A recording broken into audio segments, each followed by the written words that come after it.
अब फिक्र करते हैं कि ऐसे अतिक्रमण की जो जमीन पर नहीं ग्लेशियर पर हुआ है। भारत में अतिक्रमण एक संक्रमित बीमारी की तरह है। देश की कोई भी गली देख लीजिए, सड़क या फुटपाथ देख लीजिए, आपको इसकी झलक मिल जाएगी। इसकी मॉडस ऑपरेंडी भी एक जैसी है। पहले थोड़ा सामान रखते हैं, फिर धीरे धीरे विस्तार करते हैं और बस हो गया कब्जा। यह आप देखते भी हैं और सुनते भी हैं, लेकिन आपने कभी नहीं सुना होगा कि ग्लेशियर पर अतिक्रमण होने लगा। ग्लेशियर पर सोचिए जरा, ऐसा कैसे हो सकता है। उत्तराखंड में बागेश्वर के सुंदर धुंगा ग्लेशियर के टॉप पर अवैध मंदिर का निर्माण हो गया है। यह बड़ी हैरान करने वाली खबर है। एक ग्लेशियर पर अतिक्रमण हो रहा है और वहां पर कैसे कैसे अलग अलग तर्क दिए गए। सपने का तर्क है, यह तर्क है। उत्तराखंड के बागेश्वर के सुंदर धुंगा ग्लेशियर के टॉप पर अवैध मंदिर का निर्माण हो गया है।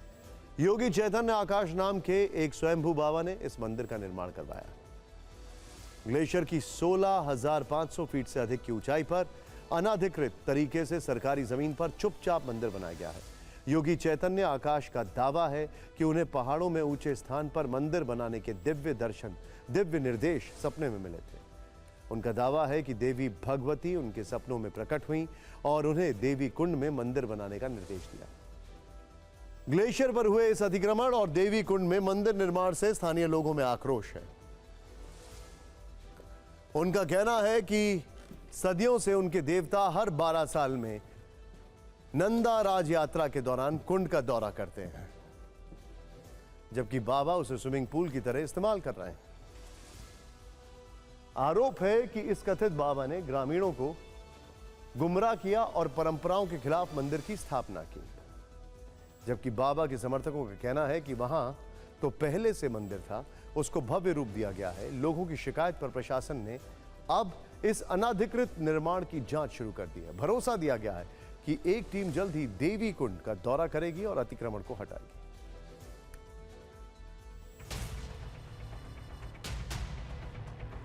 भगवती का कहीं ना कहीं मुझको वो जो शक्ति थी उसने कनेक्ट हुई और उसने मुझको स्वप्न दिया, आदेश किया इधर को आने को। वहाँ पर मंदिर पहले से था, पहले से देवी माँ का मंदिर वहाँ पर था। उसको हमने अच्छी तरह एक भव्य रूप दिया है। जहाँ पर हम लोग आस्था रखते हैं, हमारी आस्थाओं पर ठेस पहुँचाने की है बाबा जी ने। उन्होंने अपना नहाने के लिए स्विमिंग पूल की तरह इस्तेमाल कर रखा है। एक विषय ये उठा कि कुंड की अशुद्धि शुद्धि का, तो इतने वर्षों से जो पर्यटन जा रहा था वहाँ, और जो मदरा माँ जहाँ हमारे यहाँ वहाँ देवभूमि स्थानों पर ऊपर नहीं जाता है, वो लेकर जा रहे थे वहाँ पर और वो उस प्रकार से कार्य चल रहे थे। क्या वो शुद्ध था? उस समय हमारी भगवती प्रसन्न थी। अब मंदिर तो हमारे बुजुर्ग भी बना सकते थे। देवी वो होने के कारण, देवी स्थान होने के कारण हमारे पितरों ने वहाँ पर मंदिर नहीं बनाया। आप वहाँ पाठ पूजा करिए, हमारा सहयोग पूरा रहेगा। लेकिन इस तरह से आप हमारी आस्था पे खिलवाड़ करोगे तो हम बिल्कुल बर्दाश्त नहीं करेंगे। वैसे अतिक्रमण के मामले में भारतीयों की अपनी अलग पहचान है। भारतीयों का बस चले तो अंतरिक्ष पर भी अतिक्रमण कर लें। देश के लिए ये कितनी बड़ी समस्या है, इसे समझते हैं। देश में 7,75,000 स्क्वायर किलोमीटर जंगल है, जिसमें 7,506 स्क्वायर किलोमीटर पर अवैध कब्जा है।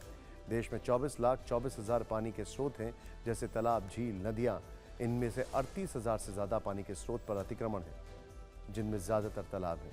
2022 के आंकड़ों के मुताबिक अलग अलग कैंट इलाकों में रक्षा मंत्रालय की 1.5 लाख एकड़ से ज्यादा जमीन है, जिसमें 1,866 एकड़ जमीन पर अतिक्रमण है।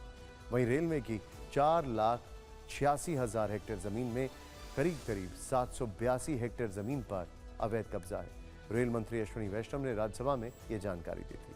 सोचिए अतिक्रमण भारत में कितनी बड़ी समस्या है और अवैध कब्जा करने वालों के हौसले इतने बुलंद हो गए हैं कि ग्लेशियर के टॉप तक ये बीमारी पहुंच गई है। ग्लेशियर पर अवैध निर्माण से यह सवाल भी उठता है कि संवेदनशील जगहों पर ऐसा निर्माण क्या एक तरह से खुफिया विफलता नहीं है?